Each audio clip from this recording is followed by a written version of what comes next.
Kanchipuram వకుడా silk నాణ్యత మా ప్రాధాన్యత. మదీనాగూడ, మియాపూర్, హైదరాబాద్ లో త్వరలో శుభారంభం. అవును సార్, పెళ్ళి వరకు వచ్చాయి. అంత మీకు భేదించిన పోలీస్ ఆఫీసర్ గుర్తున్నారు ఎవరైనా? పోలీసు వాళ్ళు పెద్ద గుర్తుకు లేరు సార్. అప్పుడు పోలీసు వాళ్ళు అయితే ఇప్పుడు లేరు కూడా ఇక్కడ. కాకపోతే ఇంటి ముందరికి వస్తే మస్తుగా తిప్పలు పెట్టిండ్రు. ఇంట్లో సామాను మొత్తం తాళాలు ఇరగొట్టిపోయేది. నైట్ మేము ఉండకపోయేది. ఇద్దరు అనుకుని వెళ్ళిపోయారు పార్టీలో. ఇద్దరం మాట్లాడుకొని 94లో పెళ్ళి అయితే 95 సంవత్సరం పార్టీ కూడా ఇంకా జనార్దన్లో బయట ఉంటే చంపేస్తారు లోక్స్వామి లాగానే. ఒక అనవసరంగా మనిషిని చంపుకోవడం ఎందుకు అని చెప్పి పార్టీ కూడా ఓకే అని చెప్పి ఇంకా నీ భార్య దగ్గర మాట్లాడుకొని రాండి అని చెప్పి చెప్పిండ్రు. పిలిపించిండ్రు ఒకసారి ఇద్దరిని. పార్టీలోకి వెళ్ళిన తర్వాత ఎక్కడ మీకు బాధ్యులు ఎవరిని చేశారు? మీ ఇద్దరు విడివిడిగా పెట్టుంటారు కదా? లేదు సార్, ఫస్ట్లో విడివిడిగా ఏం లేము. పానగాలి దళంలోనే ఉన్నాము. స్టార్టింగ్లో ప్రభాకర్ ఉన్నాడు, చంద్రాన్న. ప్రభాకర్ అంటే సాంబశివుడు. సాంబశివుడు, సుక్కాయిపల్లి. ఆయన్నే మమ్మల్ని తీసుకునేది కూడా పార్టీలకు. సార్ అన్న దగ్గరనే ఇంకా పోయి అన్నీ సార్ అన్న మాట్లాడేది. ఇంకా కొంచెం నాకు బాగా తెలియదు, ఏజ్ కూడా తక్కువ ఉండే. ఇంకా ఇప్పుడు జనార్దన్ వల్లనే కదా, ఇంకా ఆయన ఈమెకు ఉంటే ఈయన వల్ల ఆయన చనిపోతాడు అని చెప్పి తీసుకొని రోజు క్లాత్ తీసుకునేది మాకు. క్లాత్ తీసుకొని మాట్లాడి ఇట్లా అట్లా అని చెప్పి ఇంకా అట్లా మేము కొంచెం ఇంకా ఎదుగుదల మాటలు మాకు అర్థం అవడం. ఇంకా అట్లా పానగాల దళంలో ఉన్నాం. పానగాల దళంలో ఇద్దరం కలిసే ఉన్నాం. వెంబడే స్టార్టింగ్లో పాటలు ఇష్టం. అన్న వాళ్ళందరూ కమ్యూనిస్ట్ భావాలు ఉన్నారు. మీకు ఆ భావాలు వచ్చే భావజాలం అర్థమైంది? ఉంది. అప్పటికే ప్రజల కోసం కష్టపడుతున్నాం కదా. ప్రజలు పడే కష్టాలు సాధారణంగా మీ వయసులో ఏంటంటే ఆ దళం పాడే పాటకి ఎక్కువ మంది మీరు అలాగా విన్నారా పాటలు? మస్తుగా పాటలు ఇష్టం. బావయ్య ఒకసారి చూసి పాడే పాట బాగా ఇష్టం అప్పట్లో. 91, 94 తర్వాత అవి బాగా ఇంకా ఊర్లలో మోగిపోతున్నది. లక్ష్మమ్మ అనే పాటలు అవి మామూలుగా ఉండకుండా ఊర్లలో. అప్పుడు బాగా ఇంకా పాటలు అడవిలోకి వెళ్ళిన తర్వాత సాంబశివుడు మీకు బాధ్యత చేసుకున్నారు, అర్థం చేసుకుని అన్ని నేర్పారు. అన్ని సాంబశివుడు ప్రభాకరే ఇంకా మాట్లాడి మంచిగా ఇట్లా ప్రజల కోసం బుక్స్ చదువుతుంటాం. ఇంకా అంటే రాజకీయ తరగతులు కూడా క్లాసెస్ పెడుతుంటారు సార్. వెపన్ ట్రైనింగ్ కూడా రెగ్యులర్గా ఉంటుండే. అంటే సపరేట్గా ట్రైనింగ్ కూడా కాకుండా రెగ్యులర్గా కొత్తగా వచ్చిన వాళ్ళకి కూడా సాయంత్రం ఉదయం 1-2 గంటలు. కానీ చాలా కష్టం కదమ్మా ట్రైనింగ్, ఆ తర్వాత డ్రిల్ ఉంటది. ఇవన్నీ మీరు ఇబ్బంది పడలేదా? ఏం ఇబ్బంది అయితే నాకేం అనిపించలేదు సార్. మీతో పాటు ఇంకెవరు ఉన్నారు మహిళలు అప్పుడు? మహిళల స్వర్ణాక ఉన్నది, భాగ్య ఉన్నది, ఎవరు హైనోలు భాగ్య ఉన్నది, నేను, పద్మ ఉండే ఒక ఆమె. ఇప్పుడు కూడా సరెండర్ అయింది. లేదు, అప్పటికే వెళ్ళిపోయింది. పార్టీలో మహిళలకి చిన్న చూపు చూస్తారు, అసభ్యంగా ప్రవర్తిస్తారు. ఎప్పుడు లేదు అట్లాంటి. సమానంగా ఉంటుంది పార్టీలో. చాలా ఇట్లా చెడ్డ పేరు మాట్లాడాలంటే అది తప్పు సార్. పార్టీలో మహిళలకు సమానంగానే ఏ దాంట్లో అయినా సమానంగానే చూస్తారు. ఇప్పుడు మేము గ్రామాలకి వెళ్ళాలన్నా, ఊర్లో గ్రామాల ప్రజలను కలవాలన్నా ఇద్దరిని పంపిస్తారు.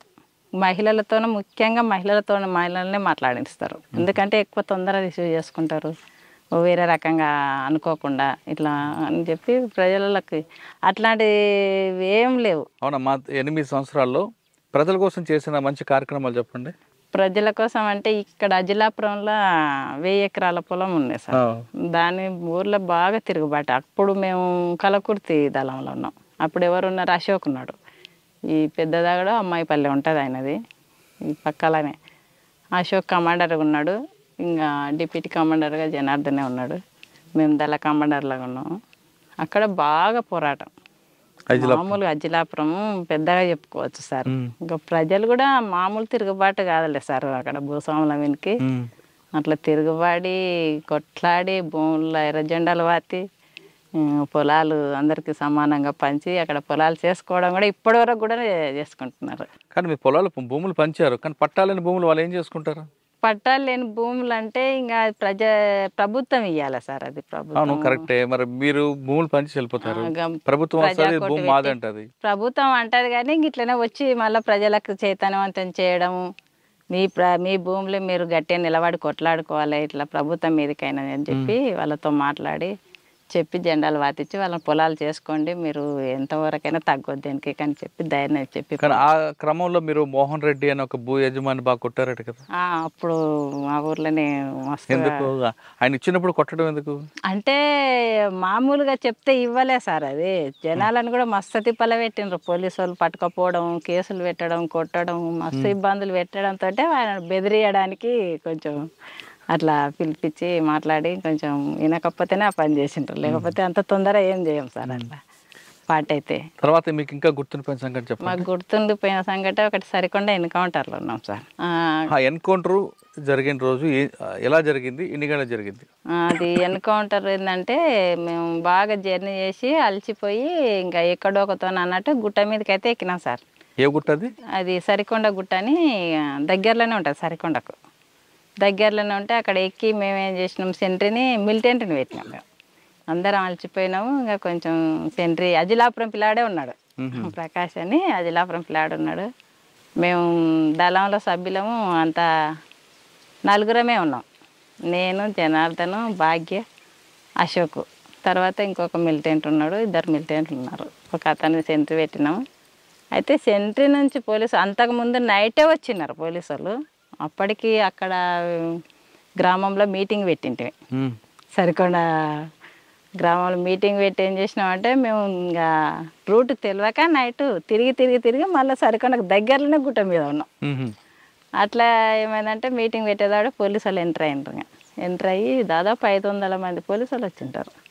మొత్తం గుట్ట మీద మేము ఎప్పుడైతే టిఫిన్ చేసుకోవాలని చెప్పి పల్లీలు పోయిన పెట్టినాం. చాయ్ పల్లీలు ఉంటాయి, ఉదయం పూట తిరిగి వచ్చినాం కదా అని చెప్పి పోయిన పెట్టే పొగ అనేది చూసిండ్రు పోలీసు. గుట్ట మీద ఎందుకు వస్తుంది పొగ చూడాలని ఆ గుట్ట చుట్టుముట్టి ఇమ్మడే ఫైరింగ్ ఓపెన్ చేసేదాడే మేము ముగ్గురం కూర్చుంటాం. నేను, జనార్దన్, భాగ్య పొయ్యి దగ్గర కూర్చున్నాం. అశోక్, చంద్రమౌళి గుట్ట కింద పడుకొని ఉన్నారు సార్, సెంటర్ ఉన్నాడు. అయితే ఎమ్మడే ఫైరింగ్ అయితే పోలీసు వాళ్ళు వచ్చిందని మేము వెపన్స్ అందుకొని, నా దగ్గర డబల్ బ్యారల్ ఉన్నది, 8mm జనార్దన్ దగ్గర ఉన్నది, 303 అది 303 ఉన్నది, 8mm ఆమె భాగ్య దగ్గర ఉన్నది. ఇంకా ఇట్లా ఉన్న తర్వాత ఎమ్మడే అశోక్, చంద్రమౌళి లేచి కూర్చున్నారు గుట్ట కింద, గుండి కింద పడుకొని ఉన్నా కూడా. కూర్చున్న తర్వాత అయినా పోలీసు వాళ్ళు ఎక్కువ మంది కాబట్టి మాకెళ్ళి నుంచి ఎమ్మడే ఫైరింగ్ ఒకరికి పట్టుకోవడానికి ఉరికొస్తున్నారు.